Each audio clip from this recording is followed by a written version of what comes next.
eu sou o Thiago Quatti e esse é o Larvas Incendiadas, um podcast de divulgação de estudos de gênero e sexualidade. A cada 15 dias trazemos um episódio novo, sempre conversando com pesquisadores e pesquisadoras dos mais variados estágios da vida acadêmica para divulgar suas pesquisas. Nessa semana, conversamos com a antropóloga Larissa Pelúcio, que é professora da Universidade Estadual Paulista, a Unesp, campus Bauru. Nossa conversa foi sobre seu mais recente livro, Amor em Tempos de Aplicativo, Masculinidades Heterossexuais e a Nova Economia do Desejo, publicado pela editora Ana Blume. A partir de uma série de relações construídas por meio dos aplicativos Adote um Cara, Happn e Tinder, Larissa buscou analisar as maneiras como os afetos, o amor e as masculinidades se transformaram na atualidade, seja pela onipresença das mídias sociais digitais como mediadoras das nossas relações, ou seja por outras mudanças sociais, como a emergência pública do discurso feminista e a penetração da lógica neoliberal na esfera social e da intimidade. Fique agora com a nossa conversa.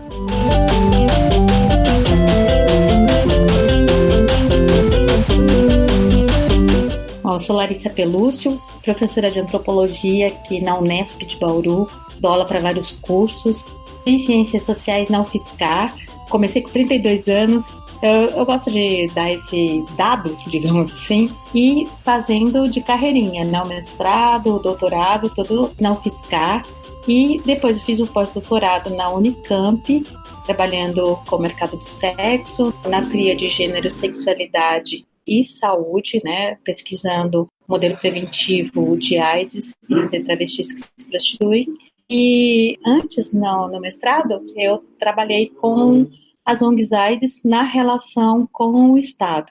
Saí da sociologia política para a antropologia e aí fui ficando. Então, a questão das discussões sobre gênero e sexualidade, elas apareceram aí nesse momento do doutorado. E ao chegar em campo e começo pela antropologia da saúde, a fazer as reflexões sobre esse universo que eu me deparo, eu vejo que sem estudar gênero e sexualidade eu não ia conseguir responder várias das questões que estavam me mobilizando naquele momento.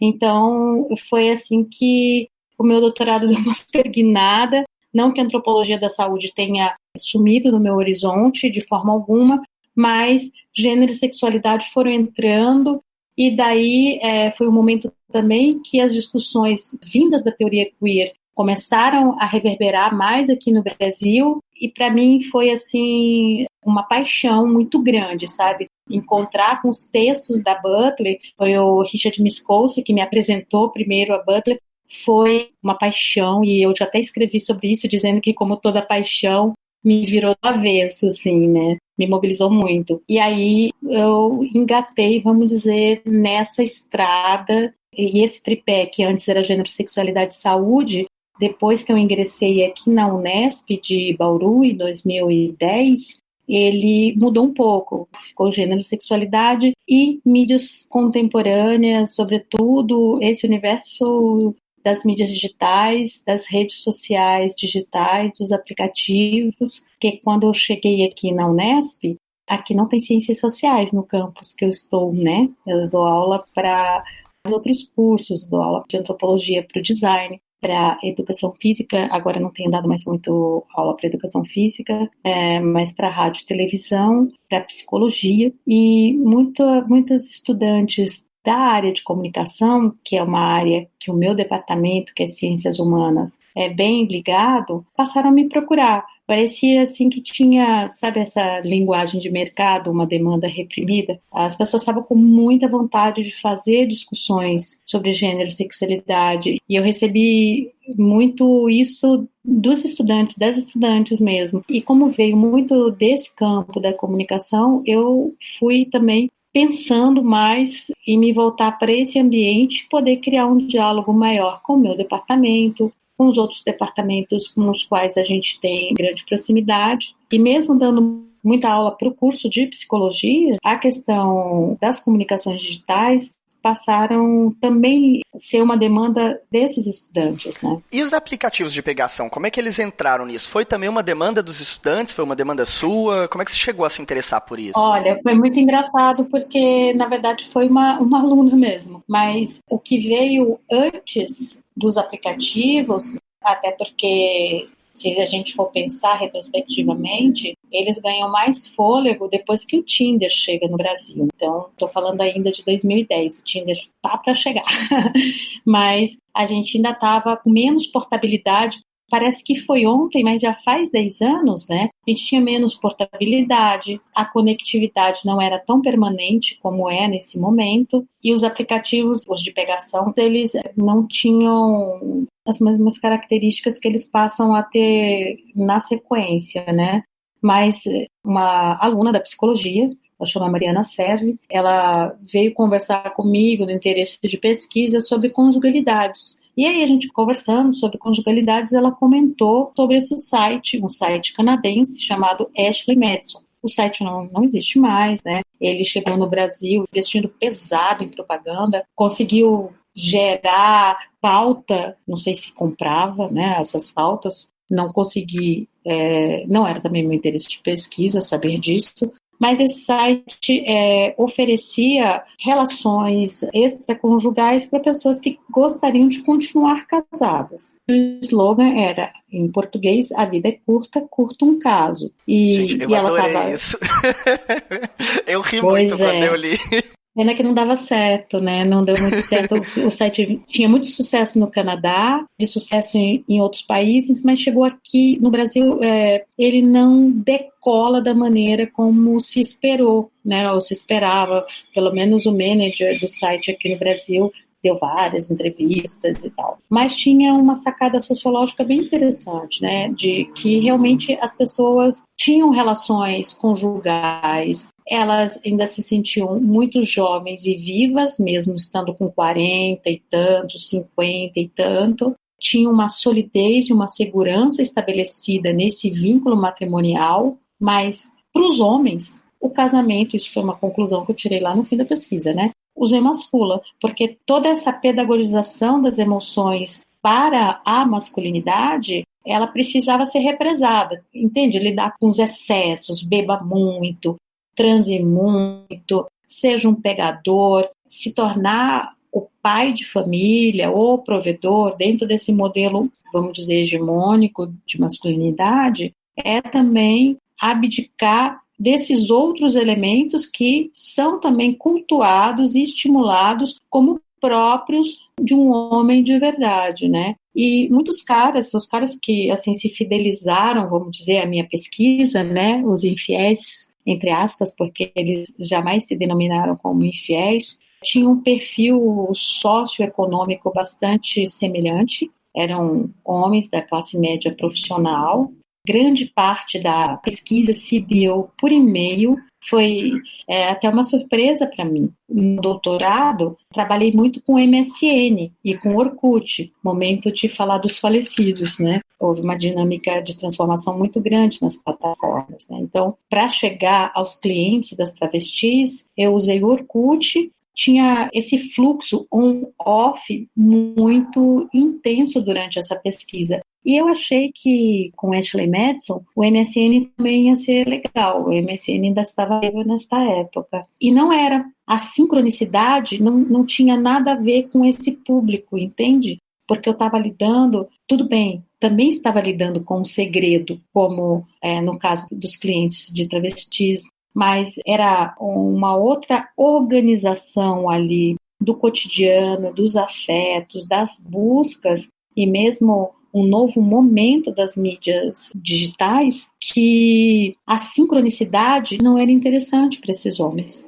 Então, eu acabei entendendo meio que forçadamente, meio que o campo mostrando que os e-mails eram mais interessantes. E para mim foi muito bom porque ele não era sincrônico. Então, eu podia ainda dizer, olha, vou reservar um dia na semana para responder todos os e-mails, para coisas que eu tabelava, né, relativo à profissão, à idade, tempo de casamento, quantos anos de casamento, a organizar também como eu ia responder aquele e-mail, qual outras perguntas que aquela narrativa ali me suscitava, e eram e-mails, às vezes, super longos, que quando eu copiava e colava, né, jogava assim no documento do Word, tinha e-mail que dava 6 páginas.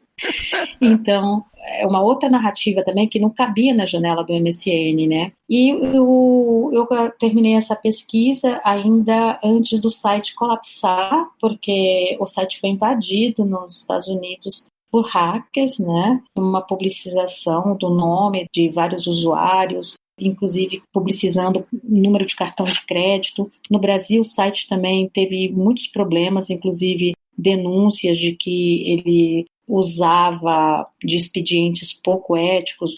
Bom, isso aí não deu certo no Brasil por vários motivos. Depois o site entrou também nessa grande crise que não foi só local, né, por outros motivos. Uhum. Mas aí os aplicativos estavam começando e talvez o mais representativo deles tenha sido o Tinder. E aí, num primeiro momento, vamos pro Tinder ver. E também eu já estava concluindo essa pesquisa, já estava começando a dar mais conta a esse movimento dos aplicativos de pegação, né? Para os homens que procuram homens, já estava mais dinâmico, digamos assim, e eu acompanhava as pesquisas do Richard, né? Do Richard Miskolc, a gente conversava muito sobre esses temas.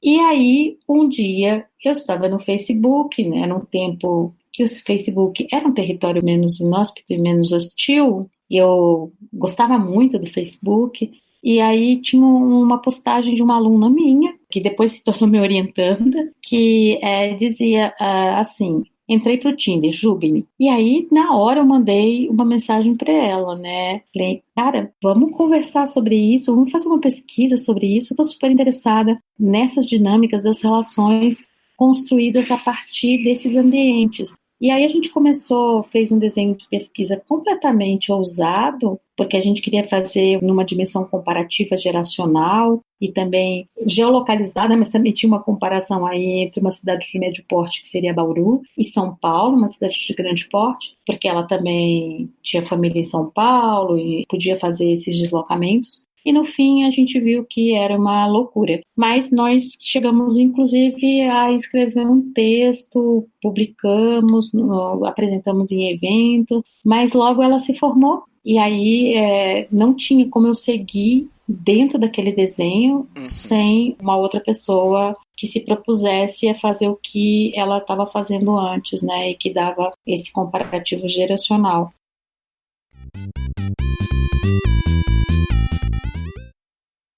E daí nasce, então, esse germe desse seu livro, né? O Amor em Tempos de Aplicativos, né? Conta pra gente, então, nesse livro, Larissa, quais que foram esses 3 aplicativos que você escolheu pra pesquisar e como é que eles funcionam? Então, como eu tinha tido essa experiência, tinha testado vários aplicativos e eu comecei a entender que os aplicativos não têm uma universalidade. Assim, o Tinder não é o mesmo Tinder aqui numa cidade como Bauru do que como ele é utilizado, sei lá, e mesmo como ele é utilizado, ou era, que agora eu tô meio por fora, num ambiente heterossexual e entre homossexuais, que havia diferenças, né? Eu já tinha me dado conta disso, e eu tava meio, não quero mais trabalhar com o Tinder. O Tinder tem perfis enxutos demais, a geolocalização dele pega um raio muito amplo, eu tô com dificuldade com o Tinder. E aí uma aluna veio comentar comigo de um aplicativo, essa menina também foi me orientando, e chamou muita atenção dela porque ele chegava no Brasil se anunciando como um aplicativo feminista. Então, esse aplicativo se chamava Adote um Cara, de origem francesa, um aplicativo bastante popular na França, mas que aqui no Brasil ele não conseguiu o mesmo alcance, né, o mesmo lugar de popularidade. Mas ele era super interessante para a pesquisa. Primeiro tinha essa questão de se apresentar como um aplicativo feminista. Depois, quando eu criei meu perfil lá e vi, antes eu fui pesquisar, fui ler sobre o aplicativo, tinham vários blogs, né, falando dele, eu falei, putz, uma coisa que já está meio transitando aqui na minha cabeça, parece que se materializa fácil, né? Que era essa relação entre afetos e mercado. Nossa, Não, era achei isso assim, genial, genial. ponha quantos você quiser na cesta, né? Então, e aí tinha promoções, né? Os banners que apareciam com promoções do tipo promoção de nerd, produtos sem procedência, e mesmo o perfil, como os caras podiam se apresentar na hora de preencher o perfil, as opções eram carteira assinada, estagiário, freelance, a linguagem do mundo do trabalho, né? Ela se miscuía ali naquele ambiente. E para fazer pesquisa também era muito bom, porque o formulário dele era bastante extenso, o que pode ser tedioso. Hoje em dia eu não vejo muito as pessoas tendo paciência para preencher aquele formulário lá, para compor um perfil. E ele tinha muitas alternativas, tinham partes que você podia fazer o seu texto, né, sempre com limite de caracteres, mas tinha formulário fechado e ela gerava um hashtag. Algumas ficava passando assim na tela, algumas possibilidades de cruzamento de hashtag, tipo surfista, nerd, caminhoneiro metrosexual, sabe? Então, eles faziam umas gracinhas assim, e era muito bom para pesquisar perfis, né? Inclusive, quando eu fui chamada para compor uma mesa e a mesa tinha a ver com questões ligadas a masculinidades e raça não é uma questão que eu tinha propriedade para falar, né? Mas eu fiquei entusiasmada com o convite porque eu já vinha uma coisa muito interessante nesse aplicativo, que era o número de homens negros como eu nunca tinha visto no Tinder, e de homens negros universitários. Esse aplicativo, um espaço para você falar de qual universidade você era. Claro, você podia marcar outros níveis de formação, mas tinha um certo destaque para essa questão da formação universitária. E eu comecei a reparar também em muitos homens negros que tinham uma estética bastante racializada, né? Não de homens negros que meio que se branqueavam, ao contrário, que adotavam toda uma estética que esses caras agora estão lidando com a masculinidade negra, estão pensando, estão aparecendo nesse mundo dos afetos, né, do mercado, da paquera, de forma que eu nunca tinha visto antes. Então, cabelo black power, com roupas que remetiam a uma africanidade e com formação universitária. Você chegou a entender por que essa concentração maior desse público nesse aplicativo? Era alguma coisa de nicho das comunidades? Olha, não era isso, mas eu acho que muitos caras, inclusive os que eu entrevistei, né, diziam que ali tinha um espaço maior para falar de si, que não ficava tão chapado só na imagem, entende? Eu acho que era isso, eu não me aprofundei nessa discussão, mas assim, era possível criar uma narrativa com mais camadas, porque você tinha um espaço para falar de si e para escolher alternativas que falassem de você e que compunham perfis mais densos, vamos dizer assim. Em oposição ao Tinder, que é esse perfil mais sucinto, né, como você diria. Exato, que trabalha muito com uma linguagem publicitária, né, quer dizer, um texto enxuto e uma imagem que pode falar, sei lá, muito, né? E o Happn, Nem Larissa? sempre é isso que acontece. Pois é, e aí, assim, apareceu o Happn, e eu evitando o Tinder, né? Ai, não quero mais saber do Tinder. Mas eu tive que me curvar ao campo. Acabei voltando e tendo que incluir o Tinder, porque todas as pessoas que eu entrevistava, todos os homens que eu entrevistava, e quando eu perguntava se os outros aplicativos, o Tinder era primeiro citado, né? Que voltar para o Tinder. E as comparações que eles faziam, né? Ou porque que eles tinham enjoado do Tinder. Eu paguei meu perfil lá e dali a pouco já tava o cara de novo no Tinder. E eu fui entendendo essa dinâmica e posso falar dela já já. o Happn. E o que me interessou bastante nele era essa geolocalização muito rigorosa, que o Tinder não abrangia um raio maior, e o Adote o Cara não era tão rigoroso ou nem um pouco rigoroso nesse sentido. O Happn me permitia perceber essa relação entre o da cidade, os usos da cidade, os roteiros, né, de paquera e outros marcadores que iam aparecendo também em relação à ocupação do espaço urbano mesmo, né? Lembrando que a gente vive numa sociedade que é absolutamente segregacionista e que todo mundo que já entrou num aplicativo para homens que procuram homens, principalmente aí em São Paulo, já ouviu falar do Boys EL, né? O que está implicado nessa classificação Boys EL, que é o cara que é da Zona Leste?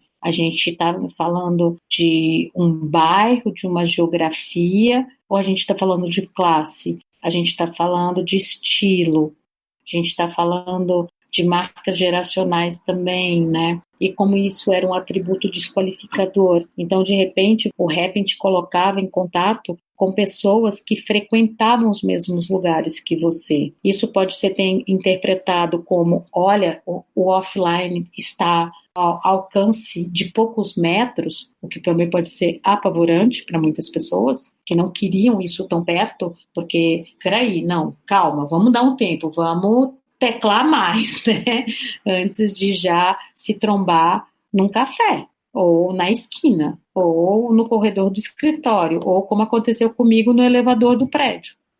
Numa sociedade com o perfil que a nossa tem, superclassista, segregacionista, que diga-me onde moras que eu te direi quem és e tal, ele dava essa segurança de você não estar se imiscuindo, né? Porque também tinha essa percepção que chegava a mim, a partir da narrativa de alguns colaboradores da pesquisa, principalmente aqueles que eram das classes médias profissionais, de que o Tinder tinha orkutizado, que significava ter ficado mais popular, o Tinder está parecendo o Badoo. E quando se está atribuindo esse tipo de adjetivação a partir da comparação com outro aplicativo, está se falando desses abismos de classe. Então, não quero nem digitalmente estar me confundindo com esses outros perfis. E que o Happn parecia esse filtro de classe. Tanto que eu não quis usar o Happn em Bauru, porque aconteceu esse evento de encontrar uma pessoa que já tinha cruzado comigo, sei lá, 150 vezes, 128 vezes, era um número bem grande, e um dia eu encontrei ele no elevador do meu prédio, ele era meu vizinho, e aí ele falou, você que está fazendo a pesquisa, né, você quer me entrevistar? Eu falei, não, acho que não vai, né, melhor se você quiser pegar uma xícara de açúcar lá em casa, tá valendo. Mas, não... Eu acho que isso é legal, Larissa, porque assim, por um lado... Isso que você está contando mostra pra gente, assim, como querendo ou não, os algoritmos eles influenciam o comportamento das pessoas, eles moldam e selecionam determinados perfis, né, inclusive estimulando segregação, mas também mostra, assim, na sua própria atitude, como você reagiu a isso, né, como os próprios usuários são criativos e reinventam e se adaptam a esses algoritmos. Você parou de usar em Bauru. Vários outros, imagino, né? Vários outros usuários também devem desenvolver técnicas assim, né? Tipo, olha, tô indo agora pro bairro mais pobre. Vou desligar aqui o GPS, mas quando eu tô na Zona Sul, deixa eu ligar de novo pra encontrar com os gatinhos e com as gatinhas. Vou baixar o aplicativo que modifica a minha localização e falseia meu GPS. As pessoas também dão seus truques, né? Sim, são truqueiras também. Mas eu acho que a maior parte das pessoas, agora a gente está mais habituada a essa nova gramática, a essa linguagem, que mudou inclusive o nosso vocabulário emocional, né? É meu crush, dei um bloco, hashtag sei lá o quê. Mas as pessoas foram se apropriando mesmo dessa linguagem e começando a se dar conta que muito mais que o destino, a sua escolha infinita de você ser ser um eterno buscador e escolhedor, havia uma mecânica por trás. Não sei se eu posso chamar de mecânica pensando no mundo digital, mas as pessoas não... Eu acho que começaram a dar mais conta da dinâmica dos algoritmos com o uso mais intensificado e com uma imprensa especializada que passa a falar disso, né? Na internet a gente tem sites e blogs que são muito voltados para esse tipo de discussão e que meio desvendam, vamos pôr aqui entre aspas, essa caixa preta dos aplicativos e te ensinam truques e fazem discussões. Muitas revistas de comportamento, revistas femininas, hoje mesmo a revista Cláudia me procurou, né, para falar do tema dos aplicativos em tempos de coronavírus, e eu acho que as pessoas também foram entrando nesse movimento reflexivo, né, e se dando conta mais dessa mecânica do descarte, dessa linguagem publicitária também, que influencia a própria construção de um perfil, e se foi criando nesse mercado dos afetos uma coisa que a gente já vem assistindo no mercado a partir dos anos 80, né, no mercado mais contemporâneo, que é essa criação de nichos específicos. E aí ter um site, um aplicativo para pessoas com mais de 50 anos. É claro que isso reflete mudanças sociológicas muito recentes. Quem há 10 anos atrás, que é muito recentemente, há 15, 20 anos atrás, não tinha um número tão expressivo de pessoas nessa faixa dos 50 anos que estavam se sentindo ainda jovens, vigorosos e estavam descasados. Porque uma coisa que os aplicativos mostram muito é que mesmo com todas essas transformação no campo das relações, dos afetos, da sexualidade, a gente continua apostando muito no par. As pessoas descasam muito, mas as pessoas recasam muito também. E aposta no par, em formar esse arranjo, né?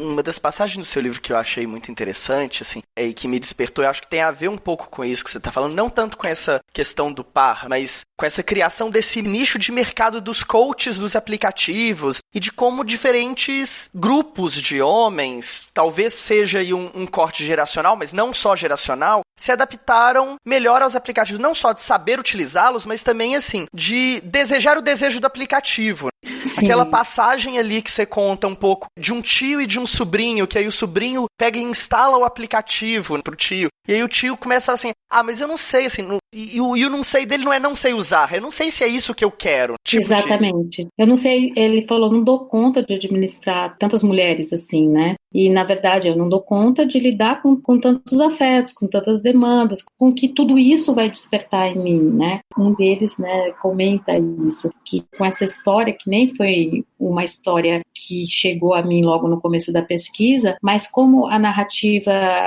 do cara também contava toda essa relação entre as mídias digitais e o campo das emoções, dos afetos, da busca de relacionamentos, que o cara diz, né? Olha, nesse momento, e ele ainda estava falando dos chats, do chat do UOL, do Terra. Não, antes disso, ele estava falando ainda na época dos chats, mas, na verdade, puxando aqui o fio da minha memória, ele começa a contar essa história para mim desde o tempo que ele usava as páginas amarelas da revista Veja, onde se fazia um pequeno anúncio, né, tipo um classificado, e se colocava caixa postal.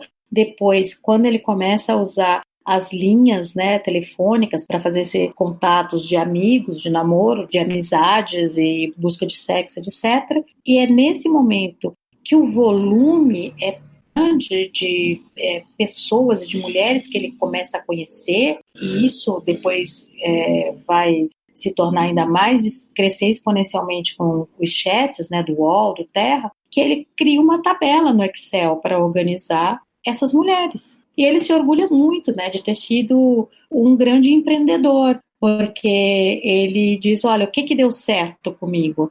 É que eu passei, as pessoas entravam no mundo digital com uma mentalidade analógica. E eu comecei a quebrar isso. Então, deu muito certo para mim, que ele criou um método de conquista que era um método que não era roteiro para o mundo offline, mas para o mundo online. E aí, voltando para a história do tio e do sobrinho, o que chama atenção é que esse cara, apesar de o grande empreendedor, e o tio que não consegue e não está afim de lidar nem com essa tecnologia, nem com essa demanda emocional toda, eles eram da mesma geração. Mas para esse outro, que não quer lidar e que não sabe, a exigência que permanece, que conecta essas duas histórias, é de que, como homem, eles precisam transar. Porque se eles não transarem, se eles não tiverem esse sexo acumulativo, esse sexo recreativo, algo vai muito mal. E aí acende uma sirene, inclusive nas pessoas que estão em volta. Eu não sei se eu conto isso no livro, mas eu acho que eu menciono que o sobrinho fala: quanto tempo você está sem transar? E ele falava: há uns 2 meses. E eu falo: não é possível. E isso porque ele estava mentindo, né? Porque fazia muito mais tempo. Então, essa exigência que cria também um ambiente de muita solidão, não porque você não tenha com quem falar, mas você não tem quem acolha e respeite uma escolha como essa, né? Ou as suas dificuldades de um cara que agora, na casa dos 40 e poucos anos, tem a dificuldade em se relacionar por vários motivos. E no caso específico desse entrevistado, né, desse colaborador, ele estava passando por um problema muito sério porque ele estava perdendo a visão. Então, isso era muito mais importante para ele do que transar, né? E a questão também de que isso foi uma coisa que não deu certo no Ashley Madison aqui no Brasil, é porque o que ficou cada vez mais evidente para mim, que as pessoas, mais do que querer transar, elas querem que seja uma transa legal. Mais do que fazer sexo, elas querem que role um sexo bom. E o sexo bom quase sempre está com algo que é preciso construir, que é a intimidade. E construir a intimidade é algo muito difícil para os homens, porque isso foi muito interdito na educação emocional para homens, né? Falar das suas dores, das suas fraquezas, para esse cara que, além de tudo, é um policial e, portanto, ele ia ser compulsoriamente aposentado, né? São muitas perdas, né? São muitas perdas, não é só a perda da visão. E a perda também desse lugar prestigioso, muito vigiado e disputado, que é o da masculinidade, né? Porque ele já não está disposto a ser um comedor, por exemplo.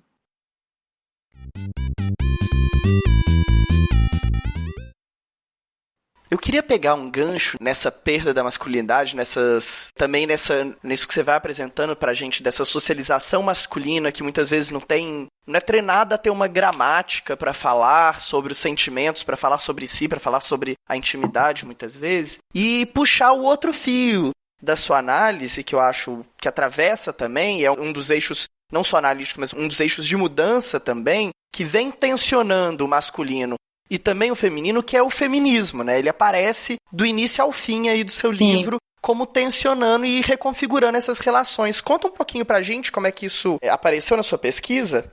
Na verdade, isso foi quase um disparador da pesquisa, né? Porque eu comecei a perceber isso muito na minha sala de aula. Comecei a dar aula em 2010, eu tinha, 3 alunos veganos e nenhuma feminista. E depois eu tinha, todas as minhas alunas chamavam para si esse lugar político, né, de feministas, do feminismo, e de como isso também aparecia, paradoxalmente, intenções e dores para essas moças, né, viverem relações menos abusivas, mais prazerosas, mais bacanas, mais simétricas, e as dificuldades também que os caras, meninos, os alunos, estudantes, e isso tudo eu pegando meio no corredor. E eu fiquei pensando, já que eu estava nesse universo aí das mídias digitais, como será que os homens em geral estão respondendo a essa inflexão? Isso não está acontecendo só aqui nesses corredores da Unesp, né? A gente vê a politização do gênero e da sexualidade foi algo muito flagrante e que a grande mídia também ajudou a dar visibilidade, porque se tornou inclusive políticas de governo que se tornaram algumas vezes políticas de Estado.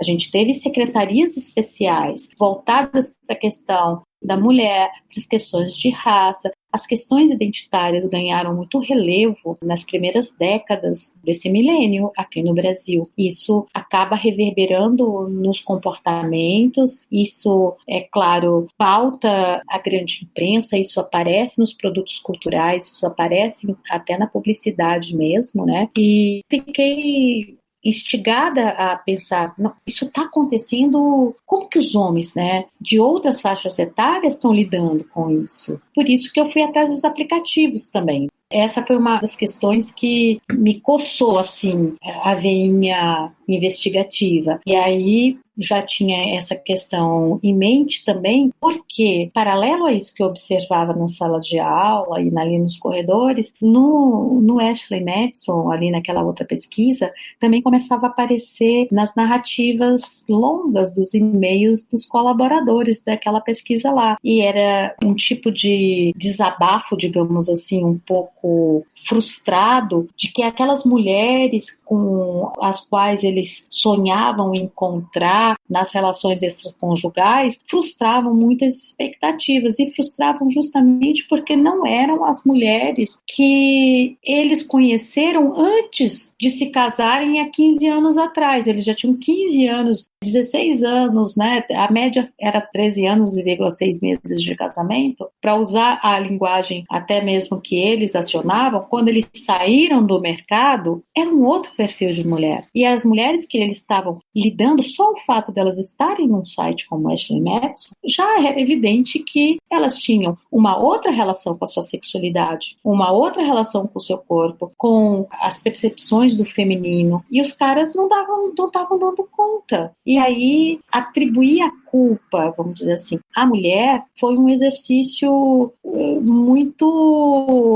um atalho muito rápido, né? Que cortava muito caminho e evitava pensar na sua masculinidade. E como que ele aprendeu a ver a mulher, né? Que expectativa ele tinha em relação a uma mulher que está no site procurando a mesma coisa que ele. Então, como essa paridade do desejo, essa simetria, ela era absolutamente desestabilizadora. E aí não dava certo o match, né? Vamos dizer assim, lá no Ashley Madison. Mas isso começou também a aparecer nos aplicativos, né? Essa frustração, não com as relações, porque elas são digitais, porque elas são por aplicativos, porque inclusive pessoas se casaram, pessoas se conheceram assim, pessoas namoram gente que conheceram no Tinder ou em outro aplicativo. Essa dificuldade de lidar com um novo perfil feminino, né, de mulheres que, sabe, essa transformação que o censo de 2010 traz, que as PNADs vão trazendo para a gente, né, em termos numéricos, de escolarização, empregabilidade relativa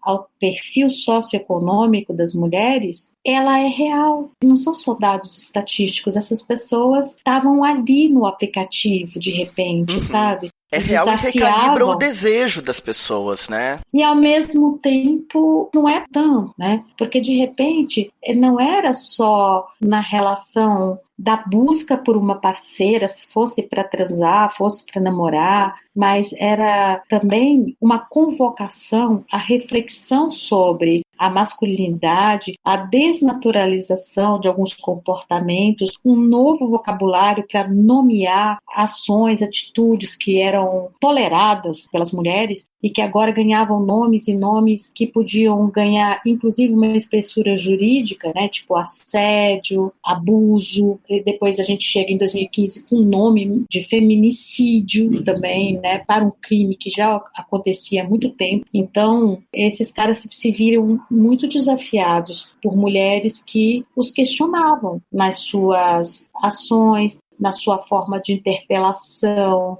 num primeiro contato, ainda no chat do aplicativo, antes de ir para o WhatsApp ou para outras plataformas, né, outros aplicativos, e de repente também poderiam ser, um deles, né, comenta isso, que de repente no grupo da família a sobrinha diz, pô, tio, isso é machista, ou comenta que aquela piada é homofóbica, ou mesmo no Facebook, ele posta uma coisa e no cafezinho da empresa, uma colega diz, ai cara, tira aquilo ali, não, pegou mal, aquilo ali é misógino, e o cara não sabe nem o que é misógino, tem que googar para descobrir o que é, entende?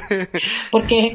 Mas não é porque o cara seja... É porque essas palavras começaram a circular e parecia que havia uma carência tão... Não que aquelas palavras não existissem, mas elas não eram conhecidas, usadas, experimentadas, assim, numa prática diária que compôs um novo léxico para as mulheres. Fazendo aqui um parênteses, eu acho isso muito louco e muito legal, porque de alguma forma isso é ver também o impacto do nosso trabalho, né? De nós que estamos aqui produzindo estudos de gênero, chegando na vida das pessoas. Mesmo que de uma forma talvez lateral, de uma forma muito indireta, né? Mas não deixa de ser. Não, eu acho que não é indireta, não. É muito direta, porque é uma rede que se forma, né? Sim. É a produção acadêmica, mais as transformações no nível político, do governo, o Estado. A gente chega em 2011 um ano incrivelmente emblemático, né? Por isso que deu em 2013, né? Porque a gente tem a chegada da Dilma ao poder, a gente tem a primeira marcha dos vadias, a gente tem uma sequência de eventos como, por exemplo,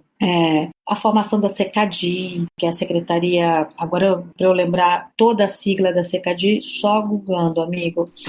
Mas assim, a gente tem tantas transformações nesse ano de 2011, é a primeira vez que a parada alcança, eu acho que um número de 4 milhões, é assim, um recorde mesmo, né, de público. Então, essa ebulição toda, claro que tem a ver com as pesquisas, né? A Regina Facchini, ela tem uma pesquisa que ela fez com colaboradoras sobre a produção nesse ambiente, dentro dessa temática do gênero e da sexualidade, e ela procura nas grandes plataformas, Cielo, no diretório do CNPq, de grupos do CNPq, cruzando algumas palavras como gênero, sexualidade, homossexualidade, travestis, homossexualismo, inclusive, ela vai buscar, né, o grupo de pesquisadoras busca um conjunto de palavras que nos leva a um número impressionante de mais de 900 grupos de pesquisa registrados no diretório do CNPq que estão trabalhando com essa temática, né? Então, não é pouca coisa, porque isso também fornece um novo vocabulário que vai alcançar uma reverberação muito intensa também por conta do uso político e do uso alargado e popularizado das mídias digitais e das redes sociais digitais, né? Porque a gente também tem que pensar que houve um barateamento não só do serviço, mas também dos suportes, e que também o Brasil se tornou um país muito mais alfabetizado, porque isso é relevante quando a gente pensa que a internet, por mais que ela seja visual, né, ela também exige muito texto, tanto para você ler e interpretar, quanto para você produzir. E a gente teve tantas transformações no país E a questão da alfabetização, ela não é menor para a gente pensar nessas transformações todas, sabe? Então, é uma explosão mesmo, né? Uma teia que vai se constituindo com uma intensidade, com uma densidade que ela explode. Explode muitas vezes em intolerância também. Claro.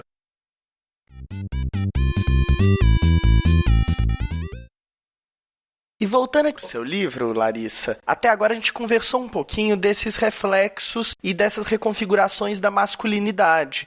Mas você também discute um pouquinho como que tem alguns reflexos e algumas reconfigurações e algumas consequências também para a feminilidade, para as mulheres, né? Assim, eu fiquei muito instigado por um debate que você faz com, acho que é a Eva Iluz, que vai falar ali da revolução sexual incompleta, né? Que falta uma segunda fase, né? Porque, assim, por um lado, levou as mulheres a ter uma liberdade sexual, mas que elas ainda são vistas com... ainda sofrem muito por isso, ainda tem uma carga muito negativa, um duplo standard aí, né? E você traz, inclusive, de citação, um post, esqueci o nome dela, se é Fernanda, né? Assim, um post... Fernanda, exato. Nossa, aquele post aquilo é de uma experiência sociológica que ela faz, né? Que é incrível, né? Conta um pouquinho pra gente disso também. Essa dominação emocional, né, que a Eva Iluz, ela se refere, ela tem uma inspiração no Bourdieu, né, na questão da dominação masculina, e ela também diz que são as mulheres de classe média que parece que vivem isso de uma maneira mais pujante, mais dolorida, né, de que apesar dessas conquistas todas e de a gente estar criando todo esse vocabulário e essas outras posturas, isso eu vi muito diretamente as mulheres, mas tangencialmente isso ia chegando ou pela narrativa dos homens, essa dominação emocional, né, ou por alunas, amigas, escutando conversas, né, porque você sabe que todo antropólogo é um pouco fofoqueira, né, então a gente escuta essa dinâmica das relações da cidade, dentro do transporte público, como essa questão da dominação emocional, quer dizer, uma das partes tem maior capacidade de controlar a interação emocional por meio de um desapego mais forte, né, quando também possui uma capacidade de exercer seu próprio poder de escolha e limitar as opções da outra parte, porque o mundo ainda é mais acolhedor e o mundo é ainda a casa dos homens, sabe? A Laerte fala isso no Laertes, quando a pessoa que está entrevistando diz assim, você passou a se vestir com mais cuidado, com mais esmero, quando você resolve que vai se vestir como mulher, que você vai ser a Laerte, é uma pergunta mais ou menos por aí, né? Eu falo assim, né? Porque o Laerte vivia na casa dele, né? Porque o mundo é a casa dos homens, né? Então, dentro de casa você anda como? À vontade, né? E isso constrange mesmo as escolhas, as posturas, as possibilidades de lidar com esse campo emocional também, né? Você vê, por exemplo, ser um homem solteiro e ser uma mulher solteira, principalmente a partir de uma determinada idade, talvez pese para o homem, se ele é solteiro aos 40 e nunca foi visto com mulheres, talvez pese uma desconfiança quanto à sua heterossexualidade.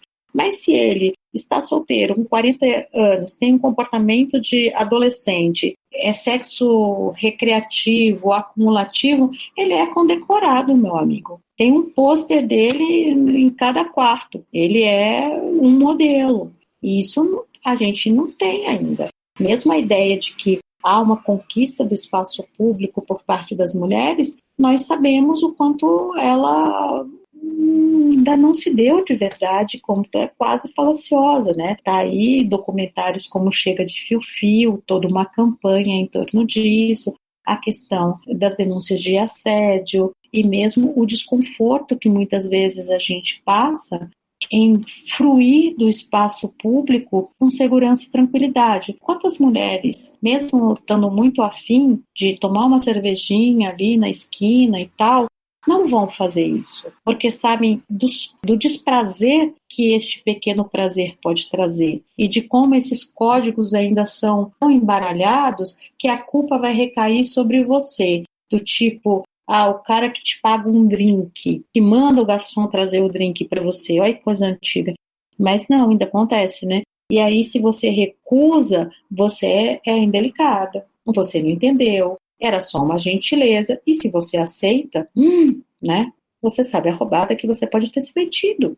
Mesmo a questão dos estupros, quanto a gente ainda tem dificuldade de fazer a denúncia, o quanto a gente se interroga se nós não provocamos ou não fomos culpadas. Por quê? Porque não existe um aparato social que possa acolher, na verdade, as instituições e o senso comum ainda funciona muito, e o senso comum é um saber muito importante para devolver a culpa para você. É complicado pra caramba. Então, essa questão da dominação emocional, quando a Iluz traz essa reflexão no livro dela, porque o amor dói, né? Eu fiquei triste, porque é um livro enorme, e você chega no final do livro e ela traz essa avaliação, essa análise de todo o trabalho que ela fez sobre amor romântico, relações contemporâneas, dá um desânimo, porque é real, era isso que eu também estava encontrando muito no campo. Não que não tenha uma agência feminina que reaja e que tente reconfigurar esse campo emocional, mas ainda o desequilíbrio é muito grande, a assimetria é muito grande, né?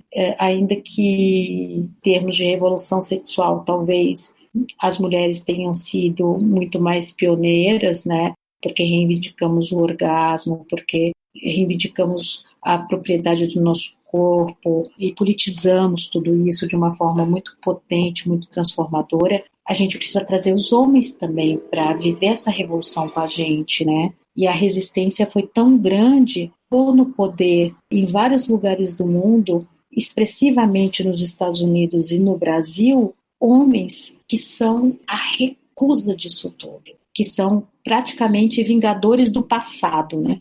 Sabe? Com essa masculinidade, mas ainda muito poderosa, que recusa. O feminismo se tornou o grande inimigo, e o gênero se torna um grande inimigo. Você já fez o programa aqui com a Sônia e com o Marco Aurélio sobre a discussão de ideologia de gênero. Essa pauta moral, ela é uma pauta antifeminista também. E talvez, sobretudo, qual foi a grande reação durante todo o processo eleitoral? Foi feminina. E foi feminista. Depois as mulheres ainda foram acusadas que o ele não deu mais força para o Bolsonaro, a própria esquerda. Olha que loucura. E eu acho que a gente ainda está com tudo isso muito fresco e muito... Mas a gente está remexendo como pesquisadoras e pesquisadores que somos nessa história recente e estamos revendo essa acusação reversa aí que veio em relação, por exemplo, à coragem, ao enfrentamento que as mulheres fizeram, porque sabiam que iam perder muito com a chegada ao poder de um homem que corporifica, personifica a masculinidade, vingativa mesmo, né? Ressentida diante de todas as transformações que o feminismo traz para a sociedade brasileira, mas não só, e que toda a politização do gênero e da sexualidade, que nós podemos nos orgulhar de termos participado, né, Tiago, desse movimento, trouxe em termos de transformação social. E aí se transforma em uma grande pauta moral, se apropriando dos termos de maneira nociva e de deturpando, inclusive, todo um vocabulário, que é um vocabulário da democracia, procurando esvaziar esse vocabulário para criar o cenário que hoje a gente vive, né?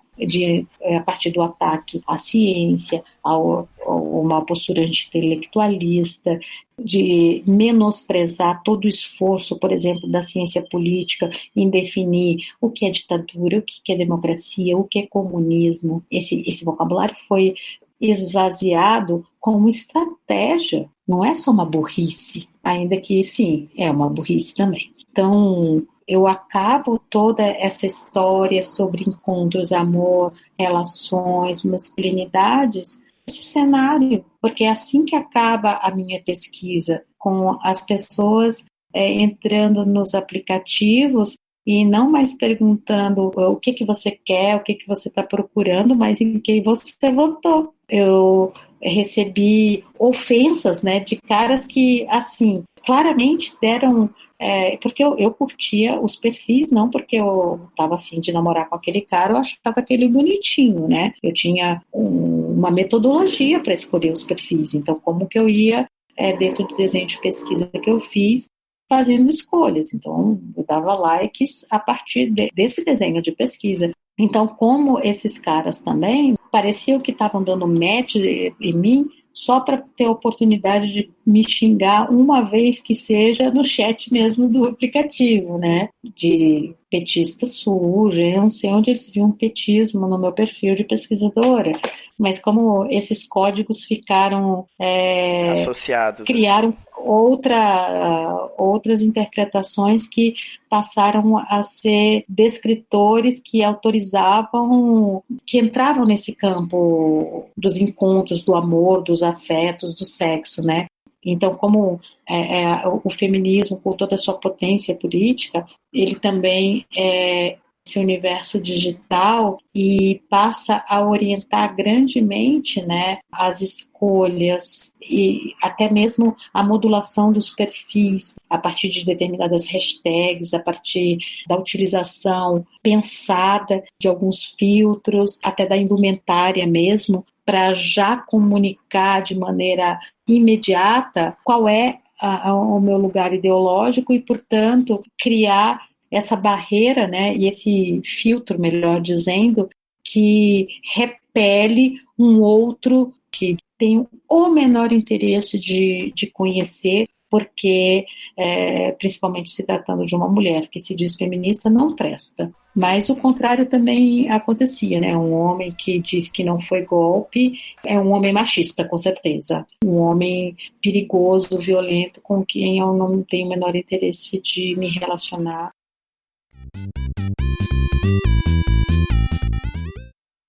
Eu sempre termino perguntando para as pessoas se elas gostariam de fazer algum jabá, de algum outro trabalho, alguma coisa, indicar alguma coisa que está interessado.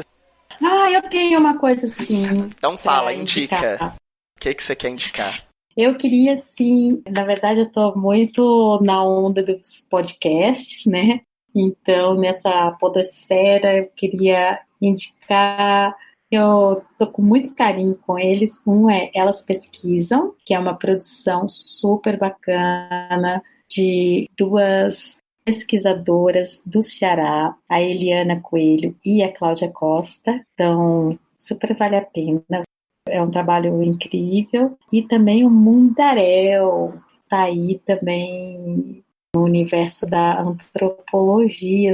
Então, também fazendo jabazão aí. Vai sair em breve mais um programa do Mundaréu. Então, super indico para a gente fortalecer aí essa rede. E tem um outro que eu tenho gostado bastante, que é um podcast de medicina, chama Medicina em Debate, de Petrolina, Pernambuco, que tem uma abordagem incrível, assim, muito preocupado com a dimensão sanitária, sociológica, críticos e críticas super jovens, super antenados, e eu acho que estão trazendo debates muito importantes para a gente pensar esse cenário que a gente está vivendo no momento. Então, tá feito aí, que não é um jabá, né? Mas é tipo, o que eu ando ouvindo? Acho que eu ando ouvindo mais do que lendo. Entendi. Bem, muito obrigado, Larissa, foi um prazer. Foi um grande prazer, muito obrigada. Bora vencer essa quarentena para reinventar esse mundo, né? A gente precisa reinventar um monte de coisa.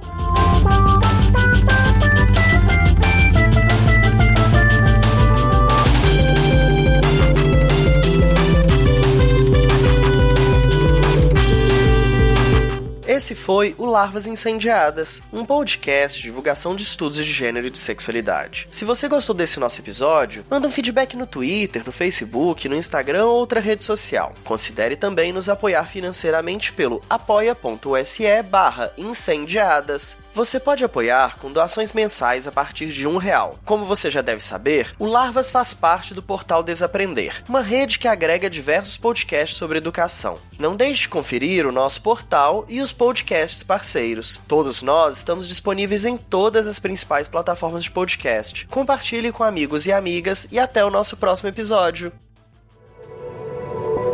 Este podcast faz parte do movimento LGBT Podcasters. Conheça outros podcasts através da hashtag LGBT Podcasters ou do site www.lgbtpodcasters.com.br.